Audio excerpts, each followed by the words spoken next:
Assalamualaikum warahmatullahi wabarakatuh. Waalaikumsalam warahmatullahi wabarakatuh. Oke, di sini kita ketemu kembali ya Mbak Sherly, dan juga sebelumnya kita juga sudah konfirmasi kapan akan ketemu pada pertemuan kedua ini.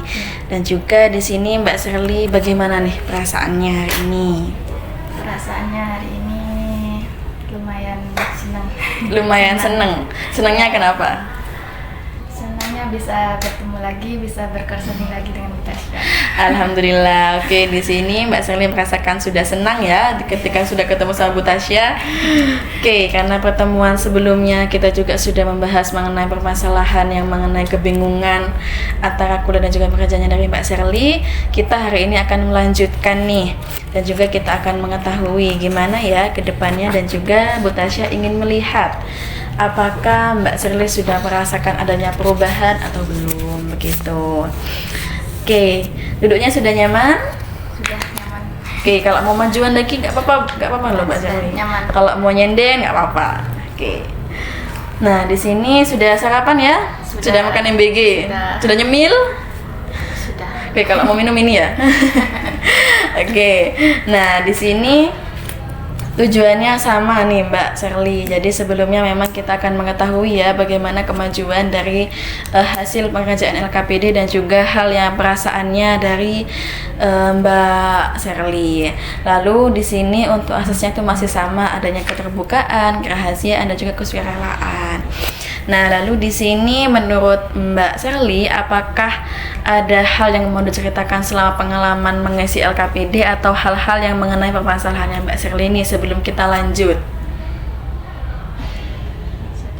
Sudah.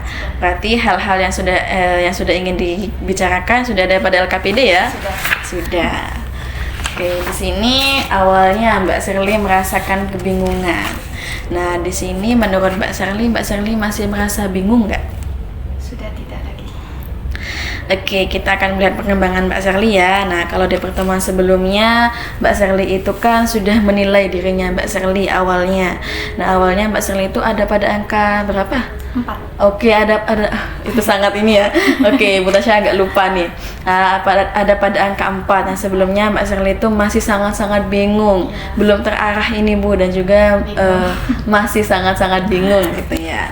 Nah, pada pertemuan hari ini kita akan melihat nih bagaimana, apakah sudah pada peningkatan angkanya atau apakah ada hal-hal yang menghambat Mbak Sherly. Oke, di sini kita langsung saja ya untuk membahas mengenai LKPD yang sudah dikerjakan oleh Mbak Sherly. Nah, di sini menurut Mbak Sherly pada pertemuan kemarin, Mbak Sherly yang awalnya belum terbuka nih sama Bu Tasya, sekarang masih malu-malu. Sekarang apakah sudah mulai merasa nyaman atau bagaimana? Sudah merasa nyaman. Sudah merasa nyaman. Nah, di sini LKPD-nya dari Mbak Sherly itu mengenai membayangkan itu dalam konseling itu menggunakan pendekatan SFBC ini. Jadi di sini Mbak Sherly itu diajak untuk membayangkan bagaimana ketika hal-hal yang diinginkan oleh Mbak Sherly itu bisa terwujud. Oke, sudah paham ya? Oke, bayangkan jika Mbak Sherly itu sudah tidak bingung lagi antara kuliah atau kerja. Hal pertama yang akan kamu lakukan adalah apa? Mempersiapkan nilai raport dari sebelumnya dan juga hari ini ya, sampai lulus nanti agar bisa lolos SNBP tentunya, dan ingin kuliahnya itu saya ingin masuk ke UT, Universitas Terbuka, jurusan Sistem Informasi.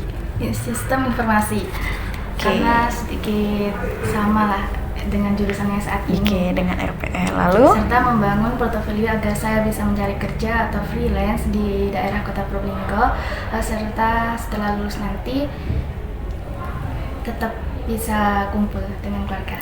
Oke, alhamdulillah. Jadi di sini Mbak Sherly sudah merasa tahu ya bagaimana hal pertama yang akan dilakukan ketika Mbak Sherly itu tidak bingung lagi antara milik kuliah atau kerja. Di sini mempersiapkan nilai ya tentunya, dan juga ini kurang 1 semester lagi, semester 5 nih, semester depan. Sehingga bagaimana bisa lolos SNBP di Universitas Terbuka, sehingga Mbak Sherly itu bisa masih dengan keluarga ya. dan juga Mbak Shirley itu tahu gimana ya sekiranya masih bisa dengan keluarga dan juga masih bisa melanjutkan dengan kuliah. Itu sangat bagus. Lalu jurusan yang diinginkan Mbak Shirley itu juga tidak terlalu jauh ya dengan RPL ini, sehingga Mbak Shirley tetap melanjutkan yang sesuai dengan jurusan di SMK. Oke. Lalu yang kedua, perubahan yang terjadi pada Mbak Shirley seperti apa? Yang awalnya bingung, saya sekarang merasa lebih tahu tentang tujuan yang pasti dan tenang karena tahu bahwa saya bisa tetap berbakti sama orang tua, tidak melawan untuk tetap kuliah di luar kota tanpa harus mengorbankan cita-cita saya untuk masuk ke PTN. Oke, bagus sekali ya. Di sini Mbak Shirley sudah mempertimbangkan keduanya dengan restu dari orang tua juga dan juga keinginannya dari Mbak Shirley. Di situ juga Mbak Shirley sudah tahu bagaimana tujuan yang pasti dan bisa membuat Mbak Shirley itu tenang. Kalau misalnya kuliah jauh-jauh tapi nggak tenang sama rumah, jadi kayak membuat Mbak Shirley kurang nyaman di perkuliahan. Jadi Mbak Shirley sudah bisa ya untuk mengetahui bagaimana tujuan yang akan terjadi. Lalu yang ketiga, orang lain akan melihat kamu sebagai apa? Mungkin orang lain bisa melihat saya sebagai anak muda yang visioner, yaitu melihat arah kedepannya semua seperti apa dan menjadi seorang yang mandiri karena mampu kuliah di kampus negeri sambil bekerja, namun tetap memprioritaskan waktu untuk keluarga di rumah.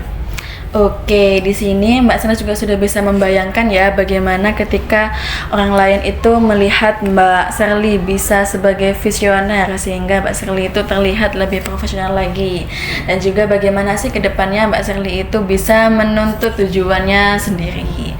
Begitu. Nah, di sini dari tahapan awal yaitu mengenai membayangkan jika hal itu sudah tidak bisa sudah tidak membingungkan Mbak Shirley lagi. Nah, di situ Mbak Shirley apakah mengalami perubahan nggak selama menuliskan ini?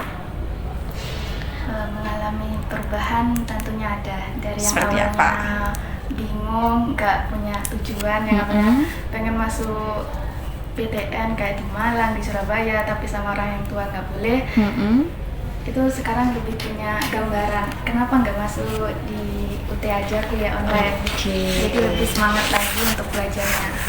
Oke, jadi di sana Mbak Shirley merasakan ada perasaan baru nih, dan juga gimana Mbak Shirley itu bisa mengetahui kuliah itu bisa loh di UT, nggak harus di PTN, dan juga kuliah itu memang membutuhkan hal-hal yang harus dipertimbangkan banyak-banyak sekali ya.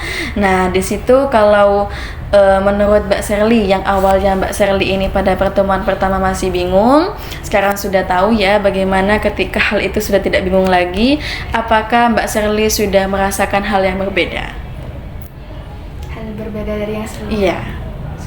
Sudah merasakan ya, dan juga di sini Mbak Shirley juga sudah bisa menuliskan bagaimana ketika masalah itu bisa selesai. Nah, di sini kita lanjut lagi nih pada yang kedua. Pengalaman positif saya itu merupakan exceptionnya seperti apa? Saya pernah merasa lebih yakin ketika apa? Jadi seperti yang sudah pernah cerita ke Tasya sebelumnya, saya lebih yakin saat saya memutuskan ikut lomba MTQ waktu dulu di lomba kaligrafi Mushaf, meskipun banyak keraguan awalnya tentang kemampuan saya sendiri karena dari latar belakang sekolah umum, saya berhasil membuktikan bahwa dengan belajar otodidak saya bisa dan berani. Oke, di sana Mbak Shirley juga sudah merasakan ya adanya kemajuan dan juga adanya perubahan ketika merasa lebih yakin. Yang awalnya tidak yakin, masih bingung dan juga masih sangat-sangat bingung sepertinya karena Mbak Shirley sulit terbuka kepada Bu Tasya awalnya. Tapi tidak apa-apa, hari ini Mbak Shirley sudah bisa terbuka lagi dan juga merasa nyaman kepada Bu Tasya dan juga menceritakan segala hal yang awalnya Mbak Shirley itu bisa loh membuktikan kepada ayah, kepada kedua orang tua kalau Mbak Shirley itu bisa. Dan juga ini adalah pilihannya Mbak Shirley. Saya tuh bisa loh Bu gitu. Oke, dilanjutkan. Saat itu Mbak Shirley itu melakukan apa? Di saat itu saya mencoba hal baru dan menantang diri saya sendiri yang awalnya takut takut gagal, takut ngecewain orang tua.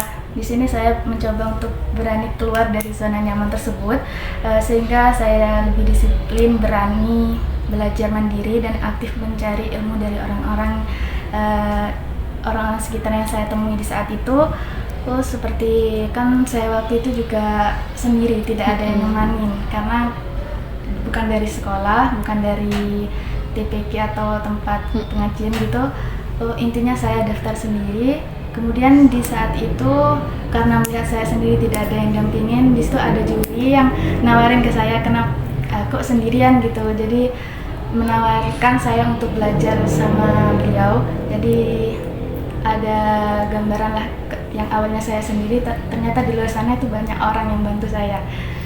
Oke, alhamdulillah ya, di sana Mbak Sherly melihat dari pengalamannya Mbak Sherly yang awalnya kayak merasa sendiri. Mbak Sherly itu merasa banyak loh orang lain yang ingin membantu Mbak Sherly dan juga meyakinkan kepada Mbak Sherly itu kalau hal ini tuh kamu tidak sendirian, gitu. Dan juga di sana Mbak Sherly itu sudah yakin ya, dan juga banyak loh nanti hal-hal baik yang akan datang ketika Mbak Sherly itu memutuskan dengan pilihannya sendiri. Oke, sudah paham ya di sana Mbak Sherly. Itu sudah sangat-sangat bagus dan juga Bu Tasya sangat berkesan ya kepada Mbak Sherly. Ternyata ada pengalaman yang sebelumnya membuat Mbak Sherly itu ternyata ini loh yang membuat pelajaran hidup. Ini loh hal-hal yang akan menunjukkan kepada bagaimana ya tujuan kedepannya dan juga bagaimana Mbak Sherly itu bisa mengetahui keinginannya sendiri. Oke, di sini tadi sudah membahas mengenai skala. Kemarin pada pertemuan pertama Mbak Sherly mengatakan kalau sudah masih berada pada angka 4. Nah, sekarang Mbak Sherly sudah ada pada angka 9 nih. Nah, alasan dan juga perasaan yang Mbak Sherly seperti apa? Coba dijelaskan kepada Bu Tasya. Saya memilih angka 9 dan tidak memilih angka yang lebih rendah dari angka 9 itu sendiri karena saya yakin berasal dari pengalaman saya sebelumnya juga berani mencoba hal baru dan tentunya menantang diri saya sendiri. Meski saya lebih nyaman di lingkungan yang lebih kecil daripada lingkungan yang lebih besar, saya mencoba ingin keluar dari zona tersebut untuk membangun relasi yang lebih luas, dan pilihan UT sangat tepat bagi saya karena saya bisa tetap fokus belajar dan bekerja nantinya. Oke, jadi di sana Mbak Devia, Mbak Sherly sudah merasakan hal-hal yang berubah nih. Nah, di sana Mbak Sherly juga sudah merasakan mulai dari pengalaman yang sebelumnya itu membuat pelajaran. Dan juga dari skala 9 ini Mbak Sherly sudah bisa mengetahui gimana ya nanti kalau bisa memilih UT itu kuliah sambil kerja, dan juga masih kompeten dan juga mengetahui gimana kalau pas lagi jam kuliah, bagaimana kalau lagi pas jamnya kerja. Jadi Mbak Sherly itu bisa mengkondisikannya. Nah, menurut Mbak Sherly ini, apakah dari hal ini Mbak Sherly sudah mengaitkan dengan kondisi nyata? Misalkan yang sebelumnya Mbak Sherly masih ingin berdiskusi kepada ayah, gimana sih ketika memilih untuk kuliah, apakah masih belum dibicarakan kepada ayah? Sudah dibicarakan. Sudah. Gimana reaksinya ayah? Reaksinya kuliah online jadi gak perlu datang ke sana gini. Iya, jadi tidak perlu Pak, jadi anggapannya kuliah di rumah gitu, tetap bisa nyari ilmu, tetap bisa dapat ijazahnya juga. Enak sudah gitu. Iya sudah gitu katanya Bapak. Oke, berarti disetujui oleh ayah ya, dan juga di sana Mbak Sherly sudah tahu gimana langkah ke depannya. Enaknya kuliah di UT aja dan juga masih bisa sama keluarga, sehingga keluarga juga masih tenang ketika Mbak Sherly itu tetap melanjutkan studi dan juga bekerja. Nah, di sini merupakan langkah kecil nih yang awalnya kita bahas pada pertemuan kemarin. Di sana Mbak Sherly juga sudah mengatakan gimana sih agar lebih ke passion pada jurusan yang pertama ini, yang di jurusan RPL ini, dan juga bagaimana kedepannya agar lebih sesuai dengan jurusannya di SMK. Begitu. Nah, di sini langkah kecil yang dikatakan oleh Mbak Sherly yaitu eksplorasi skill seperti coding, desain, dan lain-lainnya. Kemudian riset jurusan yang di UT, kemudian latihan komunikasi di lingkungan kecil terlebih dahulu, kemudian mulai menabung dana mandiri. Oke, di sini berarti Mbak Sherly tahu ya bagaimana langkah kecil dan juga langkah yang lebih spesifik ke depannya. Nah, di sini juga sesuai dengan kenyataan yang dialami oleh Mbak Sherly, yang awalnya Mbak Sherly itu ingin meningkatkan skill dan juga bagaimana sih tetap menguasai pada bidang RPL ini, dan juga bagaimana untuk mengasah skill coding, desain dan juga lain-lain, sehingga Mbak Sherly itu tetap mempelajari hal itu terus-menerus sampai kuliah. Lalu riset mengenai jurusan di TU sangat-sangat bagus ya Mbak Sherly. Di sana Mbak Sherly tahu semua PTN itu terkadang tidak sama jurusannya, dan juga bagaimana untuk cara masuknya dan juga bagaimana hal-hal pada PTN itu perlu Mbak Sherly ketahui, sehingga Mbak Sherly itu perlu riset awal bagaimana di UT itu pengalaman kerjanya juga dibutuhkan seperti apa, dan juga bagaimana perkuliahannya di sana sesuai dengan jurusan yang diinginkan oleh Mbak Sherly. Lalu yang ketiga mengenai latihan komunikasi itu sangat bagus juga, karena di kuliah tuh pasti banyak komunikasi dengan dosen, dengan teman pun banyak yang nggak kenal pastinya. Jadi di sana lebih dipelajari lagi, dan juga bagaimana langkah kecil dulu, misalkan ngomong-ngomongan dengan teman sebangku dulu, nanti bagaimana hal-hal kurang mungkin lebih asertif lagi, lebih baik lagi komunikasinya, sehingga Mbak Sherly itu tahu, oh kayaknya komunikasi aku bagusnya saat ini, mungkin nanti saat ngomong sama dosen atau bapak ibu guru kayaknya lebih sopan kalau begini, begitu. Lalu yang keempat yaitu menabung dengan dana mandiri. Nah, dana mandiri ini berarti Mbak Sherly ingin menabung terlebih dahulu ya untuk dari hasil kerja, jadi bisa menabung untuk kebutuhan yang mungkin di luar kendalinya Mbak Sherly. Oke, sangat bagus ya, di sana Mbak Sherly sudah tahu bagaimana langkah ke depannya dan juga hal-hal yang membuat Mbak Sherly itu ingin mewujudkan keyakinannya. Oke, lanjut mengenai kemungkinan adanya hambatan. Nah, di sini hal yang mungkin menjadi hambatannya Mbak Sherly itu seperti apa sih? Mungkin rasa cepat bosan karena sendirian kalau kuliah online ini. Teman juga terbatas, juga ada rasa malas dalam belajar itu pasti ada. Dan manajemen waktu nanti antara kuliah online sama bekerja. Oke, di sana berarti hambatannya cukup diketahui ya oleh Mbak Sherly ke depannya, seperti hambatan ketika bagaimana memanajemen waktu antara kuliah sambil kerja. Nah, juga di sana Mbak Sherly sangat-sangat harus memanajemen waktu. Misalkan di sore hari itu ada jam kuliah, bisa lanjutkan kuliah dulu, lalu nanti dilanjutkan bekerja pada shift malam. Misalkan seperti itu. Jadi untuk hal-hal yang membuat hambatan yang sudah diketahui oleh Mbak Sherly itu harus benar-benar mencari solusinya, sehingga Mbak Sherly itu tahu, oh ya kayaknya kalau misalkan aku begini nanti aku harus begini gitu, sesuai dengan apa yang sudah disadari oleh Mbak Sherly. Oke, cara untuk mengatasinya bagaimana nih Mbak Sherly? Menerapkan jadwal harian yang sudah dibuat dengan memisahkan antara waktu kerja dan kuliah. Oke, sangat bagus ya, karena memang pilihannya Mbak Sherly itu kuliah sambil kerja. Jadi bagaimanapun konsekuensi dan juga hambatan harus segera diketahui. Jadi tidak terlalu terlambat sehingga Mbak Sherly itu tidak merasa kaget kalau ada hambatan ini timbul. Begitu. Yang terakhir mengenai komitmennya nih. Komitmennya nih apa, kok kayak panjang banget gitu? Bisa dibacakan? Komitmen saya itu untuk lebih fokus kuliah dan mengembangkan skill sebagai prioritas utama, kemudian serta tetap disiplin membagi waktu antara kuliah dan bekerja tanpa membiarkan urusan asmara atau cinta atau distraksi yang lain, intinya yang menghambat finansial dan cita-cita saya nantinya. Oke, bagus sekali ya, dan juga pemikirannya Mbak Sherly sudah mulai dewasa, dan juga pada tahap remaja ini Mbak Sherly mengetahui nggak hanya pada lingkungan keluarga ataupun lingkungan manapun banyak yang menghambat, dan juga bagaimana hal itu akan timbul nantinya, dan juga bagaimana solusinya komitmennya Mbak Sherly di awal itu bisa terrealisasikan ketika Mbak Sherly menghadapi hambatan tersebut. Nah, tadi juga pada saat langkah-langkah ini Mbak Sherly sudah menjelaskan, di sini tadi juga sudah Tasya lebih realistis lagi gimana sih ketika Mbak Sherly itu mencapai langkah-langkah ini dengan benar. Dan juga komitmen ini tetap pada diri Mbak Sherly ya, sehingga hal-hal apapun yang menjadi hambatan diingat kembali bagaimana cara solusinya dan juga bagaimana sih komitmennya dari awal begitu. Jadi hal yang menjadi langkah kecil ini tidak menjadi sia-sia ketika Mbak Sherly menghadapi sebuah. Nah, iya, benar sekali. Nah, di sini Bu Tasya sangat melihat ya, ternyata Mbak Sherly sudah bisa mulai terarah lagi dan juga memiliki pandangan gimana tujuannya sesuai dengan yang dituliskan. Lalu di sini Mbak Sherly juga sudah sangat melihat bagaimana cara mengambil keputusan yang bagus dan juga bagaimana ketika menjelaskan pada ayah sehingga hal-hal yang awalnya menjadi pengalaman itu adalah memang melalui keinginan dari Mbak Sherly sendiri. Nah, dari semua yang sudah kita bahas, menurut Mbak Sherly, apakah ada hal yang mau ditanyakan kembali? Sudah.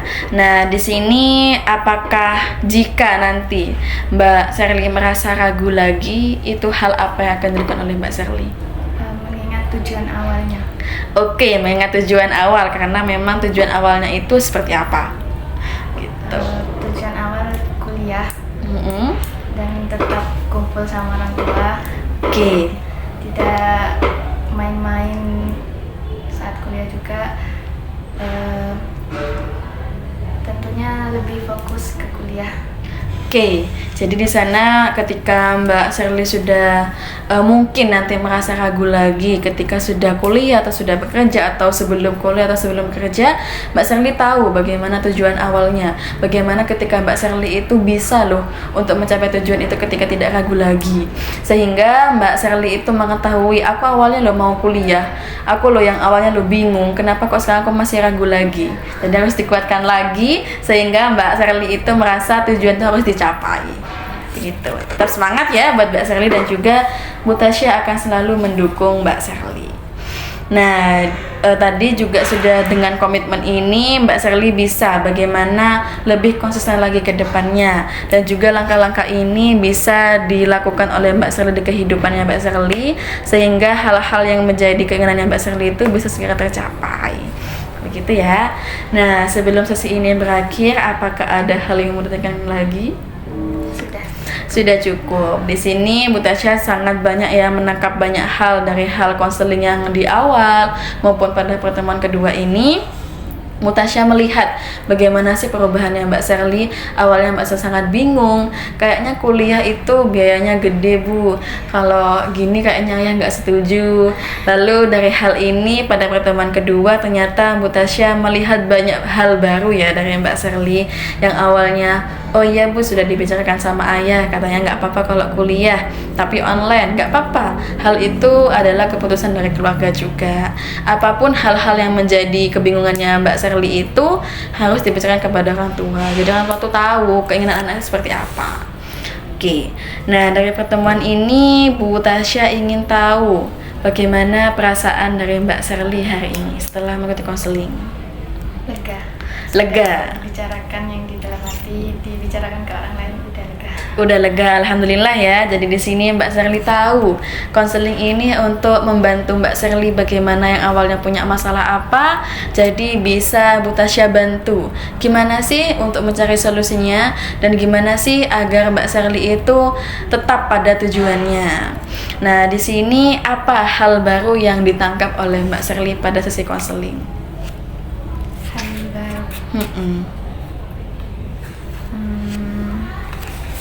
Perasaannya hal apa yang dipelajari pada sesi konseling hari ini?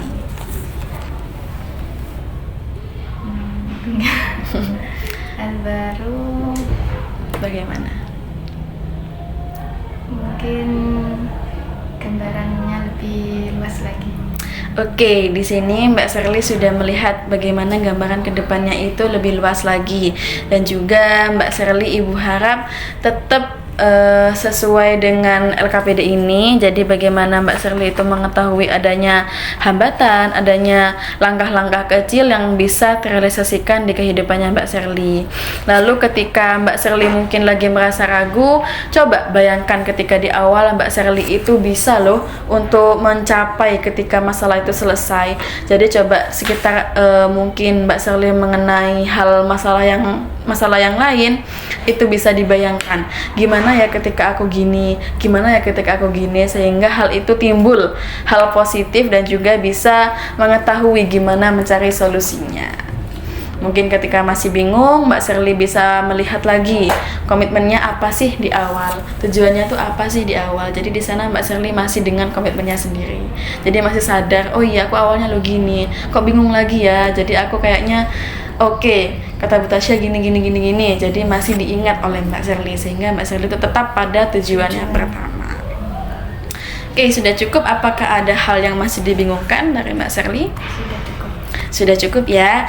Nah, di sini sebelum kita tutup sesi konseling pada pertemuan hari ini, Bu Tasya juga ingin melihat bagaimana perkembangannya Mbak Shirley ke depannya. Ketika Mbak Shirley ingin konsultasikan lagi kepada Bu Tasya mengenai masalah ini atau masalah yang lain, itu sangat diperbolehkan. Nanti kita jadwalkan lagi kapan dan juga membahas mengenai apa. Jika nanti Mbak Shirley masih merasa bingung lagi, bisa konsul kepada Bu Tasya lewat online ataupun pada sesi konseling. Oke, dapat dipahami ya Mbak Shirley. Nah, sebelum kita selesai pada tahap evaluasi mengenai sesi konseling, di sini Bu Tasya juga ingin tahu nih gimana perkembangan hasil konseling pada pertemuan sebelumnya hingga hari ini. Nah, coba sekarang dituliskan nama, kelas dan juga tanggalnya terlebih dahulu.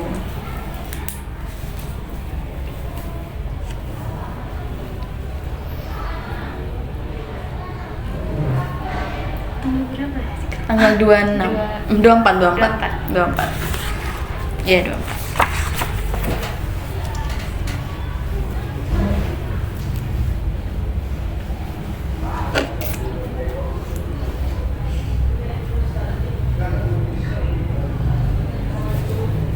Nah, ini hasil dari sebelumnya nih, coba dilihat. Di sini Mbak Shirley pada poin pertama yaitu saya memahami dengan baik tujuan yang diharapkan. Di sini skornya yaitu yang dipilih 3. Nah, jika menurut Mbak Shirley itu masih pada angka 3, tidak apa-apa. Ketika Mbak Shirley sudah merasakan sudah pas dengan dan juga sesuai dengan tujuannya Mbak Shirley, bisa dituliskan angka 4. Begitu, dan juga seterusnya. Apakah ada perbandingan atau sama? Gitu. Sesuai dengan keyakinannya dan juga kepadanya Mbak Shirley. Apakah sudah mengalami perubahan ataukah masih belum? Gitu. Bisa dituliskan.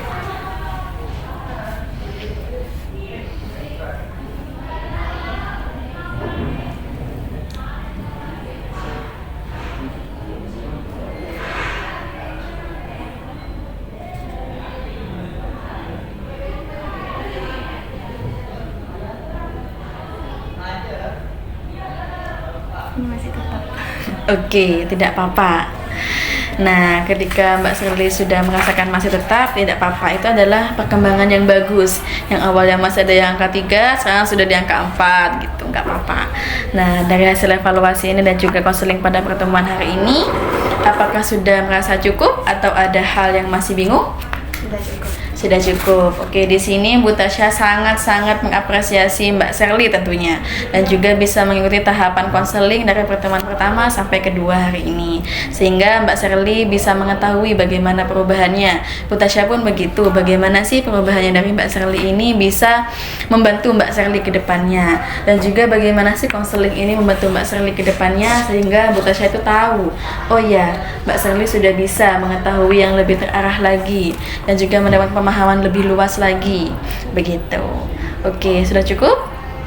Cukup. Di sini Bu Tasya ucapkan terima kasih banyak kepada Mbak Shirley, dan juga Bu Tasya mohon maaf ketika ada salah kata maupun hal-hal yang mungkin terlupa dari Bu Tasya, dan juga Bu Tasya sangat selalu memberikan semangat ya kepada Mbak Shirley.